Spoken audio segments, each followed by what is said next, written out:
میرے آقا فرماتے ہیں قیامت والے دن میں اس کے ساتھ مصافحہ فرماؤں گا۔ یہ بہت بڑی سعادت ہے، اور آپ یہ سمجھ سکتے ہیں کہ 50 مرتبہ درود پاک پڑھیں تو یہ فضیلت ملتی ہے۔ اور ہماری پنجابی میں کہاوت مشہور ہے نا، جنہ گوڑ وددا جاوے اونا میٹھا وددا جاتا ہے۔ اس کا کیا مطلب ہے کہ جو بھی آپ کام کرتے ہیں نا، جتنا زیادہ ہوگا اثرات اتنے زیادہ مرتب ہوں گے۔ تو اگر ہم درود پاک زیادہ پڑھیں گے تو برکت ہی برکت ہے۔ بلکہ علماء نے بڑی خوبصورتی کے ساتھ لکھا، اور یہ کئی جگہ مفتی احمد یار خان نعیمی گجراتی رحمۃ اللہ علیہ آپ نے بھی اشارہ دیا، کوئی بھی عبادت کی جائے تو یہ فرشتہ لکھتا ہے، گناہ کیا جائے تو یہ لکھتا ہے۔ فرمایا درود پاک ایک ایسی عبادت ہے اگر کی جائے تو دونوں حرکت میں آ جاتے ہیں۔ تو پوچھا وہ کیسے؟ فرمایا جب کوئی درود پڑھتا ہے تو فرمایا اللہ اس کو 10 نیکیاں دیتا ہے، تو یہ فرشتہ نیکیاں لکھنا شروع کر دیتا ہے۔ اسی حدیث میں ہے کہ اس کے 10 گناہ بھی مٹائے جاتے ہیں، یہ مٹانا شروع کر دیتا ہے۔ اور دونوں حرکت میں تو آ گئے نا۔ کتنا پیارا وظیفہ ہے، نیکیاں بڑھانے کا، گناہ مٹوانے کا۔ تو درود پاک پڑھتے چلے آئیں اور انشاءاللہ ثواب بھی ملتا رہے گا اور گناہ بھی مٹتے رہیں گے۔ اللہ تعالیٰ مجھے اور آپ سب کو عمل کی توفیق عطا فرمائے۔ آئیے استقبال رمضان کے حوالے سے میں پہلے چند گزارشات آپ کی خدمت میں عرض کروں۔ گرامی قدر حضرات، انتہائی سعادتوں اور برکتوں والا یہ مبارک مہینہ ہے جو سال کے بعد مسلمانوں میں جلوہ گر ہوتا ہے، اور اہل ایمان اس کا انتظار بھی کرتے ہیں، اور جب آ جائے تو استقبال بھی کرتے ہیں۔ اور اگر میں یوں کہوں کہ یہ ہر چیز کا ایک سیزن ہوتا ہے، ہر چیز کا، آپ دینی دنیاوی اعتبار سے دیکھ لیں سیزن ہوتا ہے، کوئی بھی چیز آپ لے لیں۔ اسی طرح یہ مہینہ نیکیوں کا سیزن ہے۔ کیا ہے یہ؟ نیکیوں کا سیزن ہے۔ اس میں جتنی زیادہ نیکیاں ہو سکے کیا کریں، اور لوگ کرتے بھی ہیں۔ آپ نے دیکھا ہوگا مسجد میں کثیر تعداد میں نمازی ہوتے ہیں، اور جو عید کی نماز ہوتی ہے تو بالکل بابے رہ جاتے ہیں، بزرگ باقی سارے بھاگ جاتے ہیں۔ اس کا مطلب یہ نہیں ہے کہ رمضان آتے ہی مسلمان زیادہ ہو جاتے ہیں، مسلمان وہی ہیں، لیکن ایک ذوق آ جاتا ہے۔ لیکن ہماری اسلام کا ہم سے یہ بھی تقاضا ہے کہ یہ ذوق ایک مہینے کے لیے نہیں ہے بلکہ سدا بہار۔ آواز کا زوروں والی آئیے جملے پر، سدا بہار ہمارا ذوق ہونا چاہیے۔ رمضان شریف کی اپنی برکت ہے، وہ ضرور سمیٹیں، لیکن ہم مسلمان صرف ایک مہینے کے لیے نہیں، باقی 11 مہینے ہمیں چھٹی نہیں ہے۔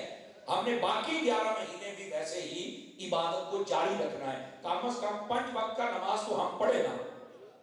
کیا میں کہہ رہا ہوں، سمجھ آ رہی ہے؟ کم از کم 5 وقت کا نماز۔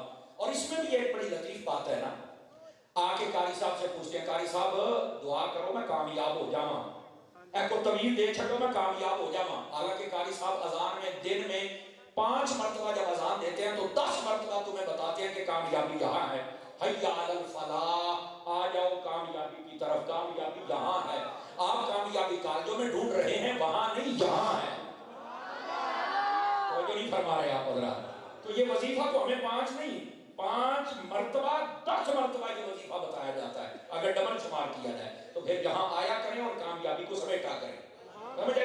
ہاں رہ گیا رمضان شریف، تو اس میں برکات بڑھا دی جاتی ہے، سیزن ہے نا نیکیوں کا۔ فرمایا کہ عام دنوں میں نیکی کی جائے تو جتنا اخلاص ہوگا اس کے مطابق، سمجھ آئیے؟ اور اگر جمعے والے دن کی جائے تو 10 گنا سے 70 گنا، اور اگر رمضان میں کی جائے تو فرض 70 گنا، نفل فرضوں کے برابر۔ توجہ نہیں فرمائی آپ حضرات؟ ثواب بڑھ جاتا ہے۔ تو ضرور اس میں آپ تشریف لایا کریں۔ رمضان شریف کے مہینے میں پہلے سے ذہن بنا لیں کہ میں نے کیا کرنا ہے۔ کم از کم ایک ذہن تو ضرور بنائے نا کہ پورے رمضان کے میں نے روزے بھی رکھنے ہیں، تراویح بھی پڑھنی ہے، اور ایک مرتبہ میں نے قرآن بھی ختم کرنا ہے۔ سمجھ آئی میری بات کی؟ یعنی جس دن ہم عید پڑھنے جائیں تو ہمارا دل مطمئن ہو کہ یار آج عید بھی پڑھنا اور مبارک بھی دینا، مبارک پڑھ دیئے۔ آواز کمزوروں والی ہے یار، آواز کمزوروں والی ہے۔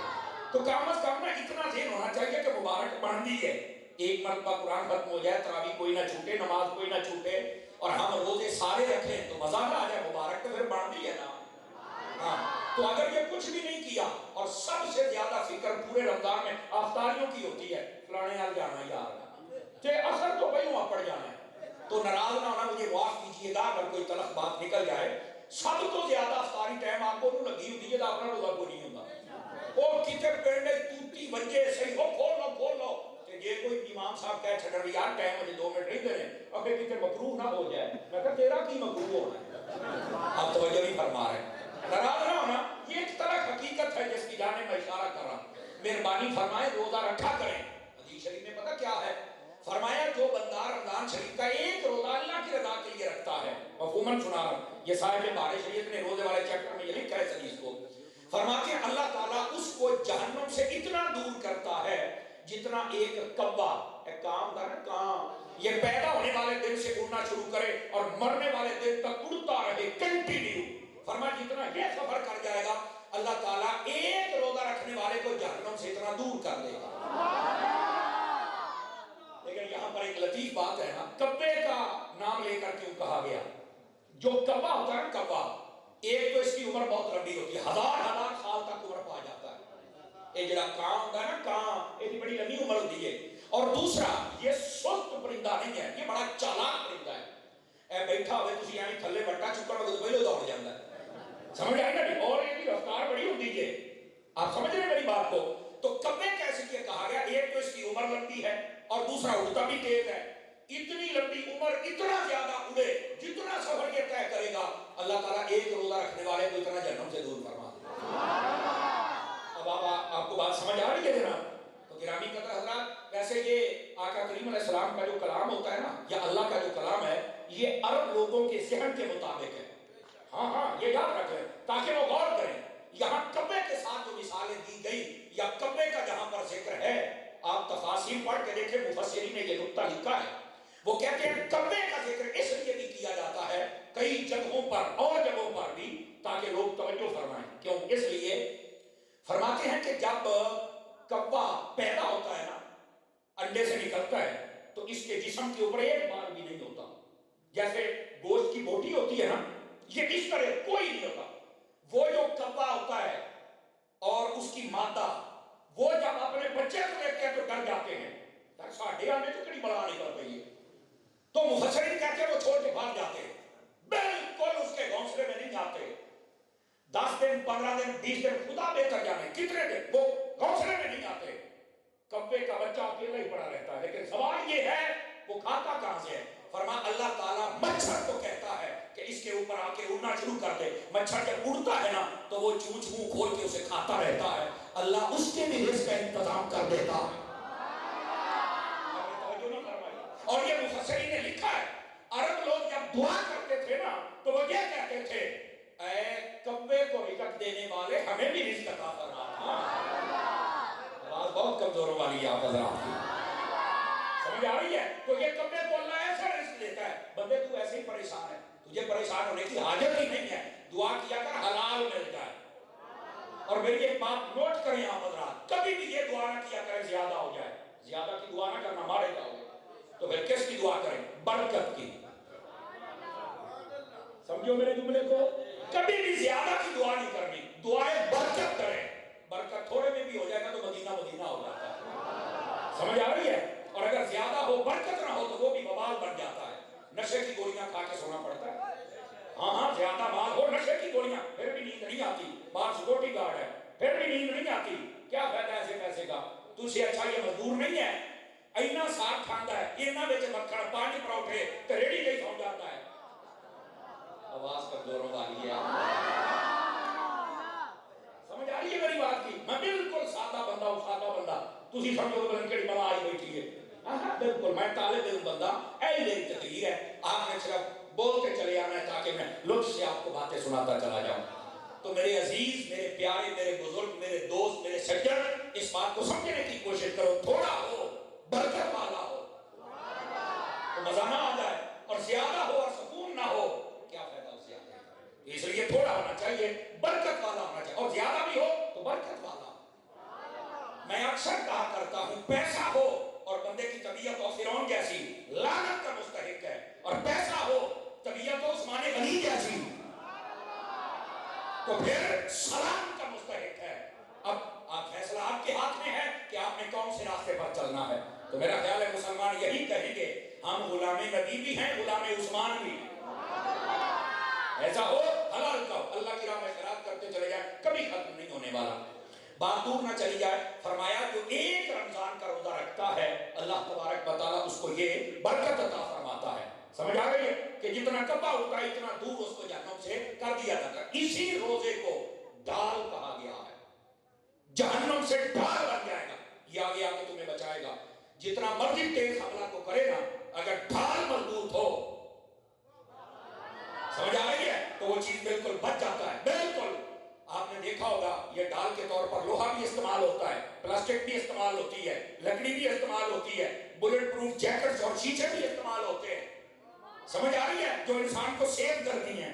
رب نے بھی تمہارے لیے ایک سیفٹی پلان دے دیا ہے، کیا ہے؟ روزہ. توجہ نہیں فرما رہے آپ حضرات. خوش دلی کے ساتھ روزہ رکھے کر، خوش دلی کے ساتھ، تو یہ ایک روزہ بھی بندے کو جہنم سے بچا لیتا. اور جب رمضان شریف کا مہینہ تشریف لاتا تھا، ابھی قریب ہوتا جیسے آپ نے اہتمام کیا، میرے آقا صلی اللہ علیہ وسلم آپ بھی لوگوں کو اکٹھا کر کے خطاب فرمایا کرتے تھے. یہ استقبال رمضان کی محفل، یہ کوئی جو کام ہوتا ہے نا اپنی طرف سے بناتی جس کو لوگ بدعت کہتے ہیں، یہ وہ نہیں ہے، یہ مصطفیٰ کی سنت ہے. آپ احادیث پر حضور خود طلب فرماتے تھے صحابہ کرام علیہ رضوان کو، اور فرماتے تھے لوگوں اللہ نے تمہارے درمیان وہ مہینہ بھیجنا ہے جس کی ایک رات 1000 مہینوں سے بہتر ہے. آواز بہت کمزور والی ہے یار. میرے آقا فرمایا کرتے تھے لوگوں ایک وہ مہینہ جلوہ گر ہونے والا ہے جس میں شیطان کو باندھ دیا جاتا ہے، جکڑ دیا جاتا ہے. سمجھ آ رہی ہے؟ فرمایا کہ جنت کے دروازے کھول دیے جاتے ہیں، جہنم کے بند کر دیے جاتے ہیں. آقا کریم اس کی عظمت پر خطاب فرمایا کرتے تھے تاکہ تشویق الی الحسنات، لوگوں میں نیکیوں کا شوق پیدا ہو جائے.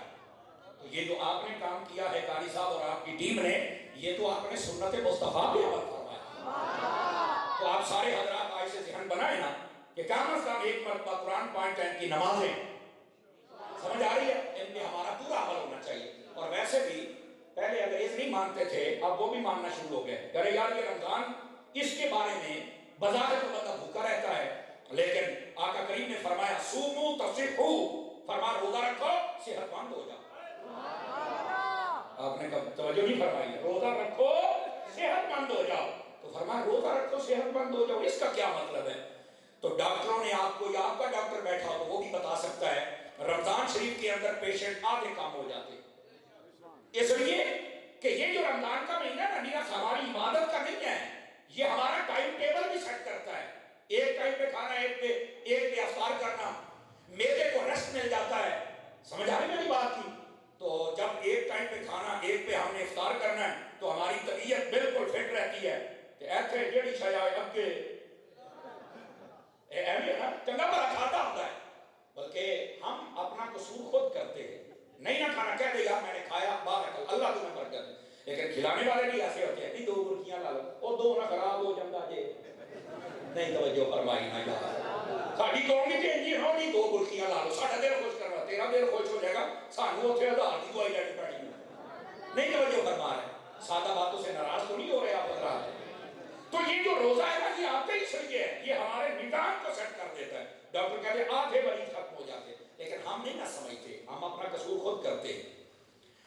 آپ مجھے ایک بات بتائیں، یہ مسئلہ بھی سمجھا دوں تاکہ بات واضح ہو جائے. آپ نے کبھی شیر کو گھاس کھاتے ہوئے دیکھا ہے؟ نہیں کھاتا. بکری کو گوشت کھاتے ہوئے؟ کمال والی بات ہے یار، کھانا تو چاہیے. سارا جان بکری کا کھاتا تو بکری کیوں نہیں کھاتی؟ وہ شیر ہر شہر میں کھا جاتا تھا، کیوں نہیں کھاتا؟ اس کو پتہ ہے میرے لیے نقصان دہ ہے.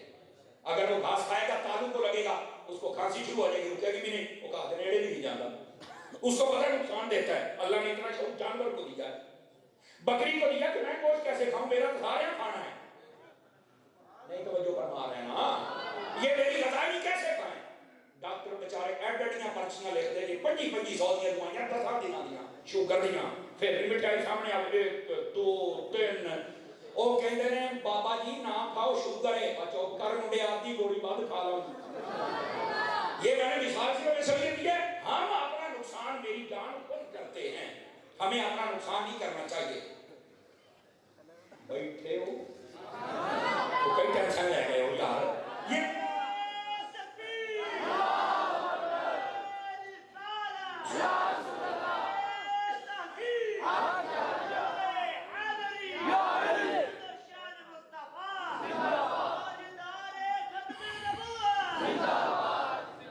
بات سمجھ آئی آپ سبھی حضرات کو؟ تو اپنا نقصان خود نہ فرمایا کریں، جس بات کا آپ کو پتا ہے نا اسے پیچھے آ جائیں. تھوڑی دیر کے لیے وہ تھوڑا سا ناراض ہوگا یا اس کو بات سمجھ نہیں آئے گی، آٹومیٹک اس کو سمجھ آ جائے گی کہ یہ اپنے اصول پر سودا نہیں کرتا. تو اصول پر سودا نہیں کرنا چاہیے. تو اس بات سے میں آپ کو عرض کر رہا ہوں، رمضان شریف آتا ہے اس لیے ہمیں ڈسپلن سکھاتا ہے. کاش کہ ہم ڈسپلن سیکھ لیں، ہماری ساری زندگی کا یہ ڈسپلن بن جائے نا. ایک ٹائم پہ کھانا ہے، دوسرے ٹائم پہ پھر جب وہ ٹائم ہو جس پر آپ نے بیدے کو لگایا اس وقت کھانا ہے. آپ کی بیماریاں ویسے ہی کم ہو جائیں. اور جب کھائیں تو بھوک ابھی تھوڑی سی ہو تو ہاتھ کھینچ لیں. سمجھ آ رہی ہے؟ اس سے خماری بھی نہیں چڑھتی، تیزابیت بھی نہیں ہوتی، بندہ موٹا بھی نہیں ہوتا. بیماریاں بھی، سب سے بڑی بیماری وہ معدے کی خرابی ہے اور اس کے بعد موٹاپا ہے. تو ان چیزوں سے بچیں گے. کیسے بچیں گے؟ خوراک تھوڑی کر کے ہم بچ سکتے ہیں. ڈاکٹروں نے یہ لکھا ہے. رمضان شریف آتا ہی اس لیے ہے. وہ ایک الگ بات ہے کہ ہم سحری میں بھی دبا کے کھاتے ہیں، وہ ایک الگ بات ہے. لیکن فرمایا سحری نہ چھوڑنا. یہ بھی سن لیجیے، سحری نہ چھوڑنا. کیوں؟ فرمایا اس میں تمہارے لیے برکت رکھی ہوئی، سحری میں ہمارے لیے برکت رکھی ہوئی ہے. ٹھیک ہے؟ اور افطاری یہ انسان کے جسم کے سارے دن کی طاقت کو لیول کر دیتی ہے. سمجھ آ رہی ہے؟ جتنا سارا دن بھوکا رہتے ہیں، معدہ، جگر، گردے، دماغ، وینز، ان سب کو موقع ملتا ہے، وہ تھوڑا سا ریسٹ کر لیتی ہیں. اور جب ہم کھاتے بھی ہیں دوبارہ ان میں طاقت آ جاتی ہے. لیکن اتنا زیادہ نہ کھایا کریں کہ تھوڑا سا بندے کو پریشانی ہو. ڈاکٹر نے بھی کہا ہے آہستہ آہستہ پانی پئیں. عشاء تک آپ کے 7 گلاس پانی کے پورے ہونے چاہیے. اس سے زیادہ ہو جائے تو مدینہ مدینہ. حالانکہ جب افطاری ہوتی ہے ہم ایک جگ تو مست کہنا ہے کہ پینا ہی پینا ہے نا. میں روزہ رکھیا، سچی گل ہے، تو رکھیا پر حوصلے نال. یہ سارا دن کا خالی ہے کہ برداشت نہیں کرے گا. توجہ نہیں فرما رہے. تو یہ آپ نے اچھا ماحول دیا، یہ موضوع بھی آپ نے اچھا دیا. کچھ باتیں تو ہم نے سیکھ لی نا. کیا میں امید کروں رمضان شریف کی آمد کا ہم انتظار کریں گے، روزے بھی رکھیں گے اور مسجد میں پوری تعداد نمازیوں کی ہونی چاہیے. اللہ ہم سب کو عمل کی توفیق عطا فرمائے. اگر ماؤں بہنوں کے لیے کہیں انتظام کیا ہے، وہ سن رہی ہیں، تو روزے اور نمازیں ان پر بھی فرض ہیں. ان کو بھی چاہیے اپنی عبادت کا سلسلہ جاری رکھیں. بلکہ ہو سکے تو رمضان شریف میں مدنی چینل کے علاوہ کوئی چینل نہیں چلنا چاہیے. طوفان بدتمیزی یہ ہے سحری کا وقت ہو تو چاپی چینلوں پہ بیٹھے ہوتے ہیں جی، اور یہ پروگرام چل رہا ہے سحر ٹرانسمیشن، ادھر سے افطار ٹرانسمیشن، اور ان کے اندر کیا ہو رہا ہوتا ہے وہ آپ کے سامنے ہے. سارا سال بازار میں سننے ناچنے والیاں وہ تمہیں دین سکھانے آ جاتی ہیں. تھوڑے مولوی بولتے ہیں نا یار خدا دا خوف کرو یار، یہ بازاری عورتوں کو دین کو نہیں سکھانا نا. نہیں توجہ فرما رہے آپ. تو ذرا ٹی وی کی طرف دھیان کم کیا کریں. آپ خود قرآن پڑھیں، قاری صاحب کے پاس آ جائیں. سمجھ آ رہی ہے؟ بالکل یہ ایک ذوق ہے، اس ذوق کو قرآن سے پورا کیجیے، ٹی ویوں سے نہ پورا کیجیے. اللہ ہمیں عمل کی توفیق عطا فرمائے. اور اگر دیکھنا ہی ہے تو پھر مدنی چینل دیکھو نا جہاں مستند تو ہے نا. سمجھ آ رہی ہے؟ اللہ ہمیں عمل کی توفیق عطا فرمائے. یہ تھا استقبال رمضان شریف کے حوالے سے. ضرور کوشش کیجیے گا. اور اس میں ایک بات کا لحاظ اور رکھنا ہے، رمضان شریف میں نا اپنے اڑوس پڑوس میں جو غریب ہوتے ہیں ذرا ان کو دیکھ لینا. آپ اس دفعہ افطاری نہیں بھی کروائیں گے کوئی مسئلہ نہیں ہے. افطاری آپ نے کروائی ہے، آپ کو کیا پتا سارے آنے والے روزے والے ہیں. سمجھ آ رہی ہے؟ آپ ایسے کریں نا، یہ جو آپ نے 15,000 تو ادھر لگایا ہے، آپ 7,000 کے 2 تھیلے ریشن کے بنا دیں. آپ کو پتہ ہے فلاں غریب روزے رکھتا ہے، ان کے گھر چپ کر کے دے آئے، پتہ بھی نہ چلے کسی کو. تمہیں پتہ ہو انہیں یا رب کو،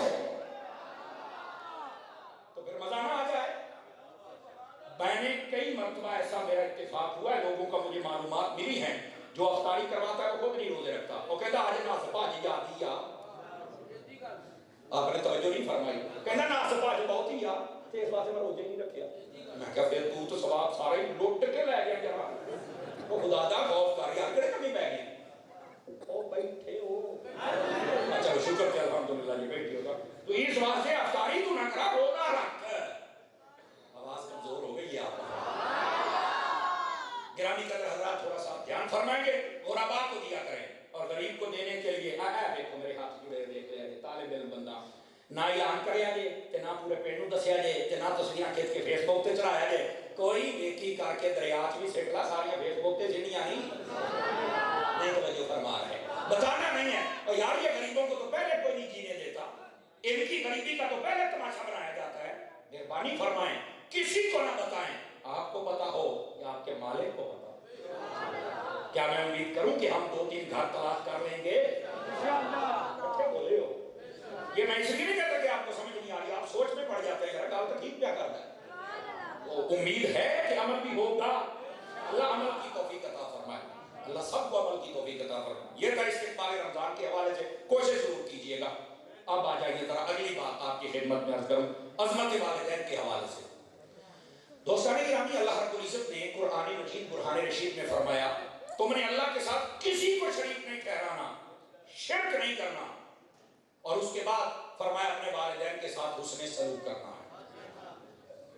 توجہ ہے سمجھ رہا کی. مفتی احمد جعفر نعیمی رحمۃ اللہ علیہ مواعظ نعیمیہ کے اندر اس آیت کے تحت لکھتے ہیں, یہاں پر 2 چیزیں انسان کی توجہ دلائی گئی ہے. انسان کے 2 رشتے ہوتے ہیں, ایک جسمانی ایک روحانی. جسمانی رشتے جیسے بھائی کے ساتھ, بہن کے ساتھ, چچا, ماما, خالہ, والدین سب کے ساتھ. جسمانی رشتوں میں جو سب سے ٹاپ پر رشتہ ہے مضبوط, وہ انسان کا اپنے والدین کے ساتھ. اور دوسرا ہوتا ہے روحانی رشتہ, جیسا ہمارے اپنے استاد کے ساتھ, پیر کے ساتھ, صحابہ کے ساتھ, اہل بیت کے ساتھ, نبی کے ساتھ. یہ ہمارے روحانی رشتے. ان میں سب سے عظیم تر رشتہ وہ بندے کا اپنے رب کے ساتھ. آواز کمزور ہو رہی ہے. وہ بندے کا اپنے رب کے ساتھ ہے.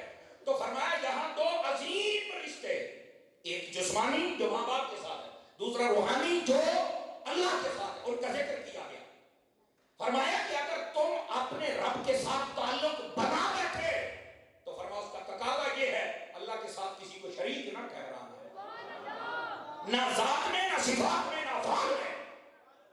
وہ جو نہیں فرما رہے, اللہ وحدہ لا شریک ہے, اس کے علاوہ کوئی عبادت کے مستحق نہیں ہے, کسی کی پوجا اور عبادت نہیں کی جا سکتی, صرف اللہ. کیا بندے, کیا نبی, کیا ولی, کسی کو سجدہ نہیں ہو سکتا. اگر ہو سکتا ہے تو فقط میرے رب کو ہو سکتا بس. اور یہ جو ایسے ہی چھوٹی چھوٹی باتوں پر شرک کے فتوے لگا دیتے ہیں نا, تھوڑا سا غور کریں, آپ کو بھی تھوڑا سا غلط بریف کیا جاتا ہے. داتا صاحب چلے گئے, شرک ہو گیا ہے. بابا صاحب چلے گئے, شرک ہو گیا ہے. میں نے کہا انہوں نے ساری زندگی کیا کام کیا؟ کہا انہوں نے تو ساری زندگی اسلام پھیلایا ہے. میں نے کہا ساری زندگی انہوں نے کافروں کو مسلمان کیا ہے. آپ وہ قبروں میں چلے گئے تو پیچھے شرک بھی شروع ہو گئے, تو خیر کیا ہے؟ زندہ بندہ بول سکتا ہے سبحان اللہ, کوئی مسئلہ نہیں. کیا یہ نام ہے اور نہیں جی, ایسا دیکھیں دربار کی ٹول بھائی دینے یار ہوں تو پینترا بدل گیا. یہ جڑے ٹول بھائی دینے اسی انہوں نے حق دے وچ نہیں آ, تو سانو کبھی بولتے صحیح نا.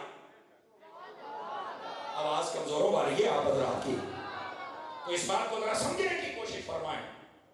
یہ راستہ دیجیے میرے کروانی صاحب تشریف لے آئے. آجو سرکار آجو, جگہ بھی لکھ کر لیے تھے, نیڑے لگو سرکار ہی تھے. بسم اللہ. حضرت کیا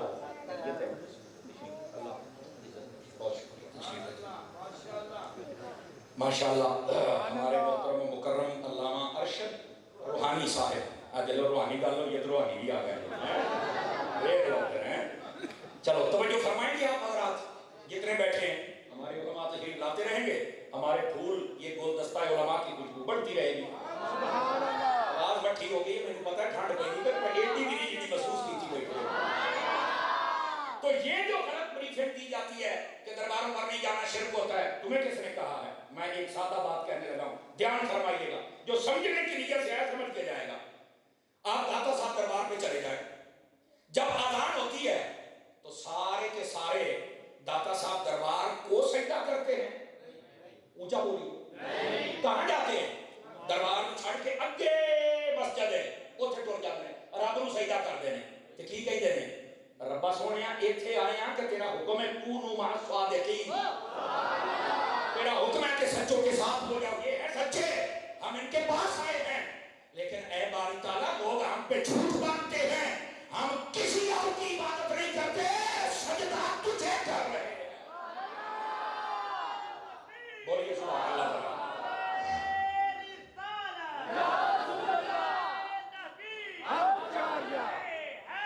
یا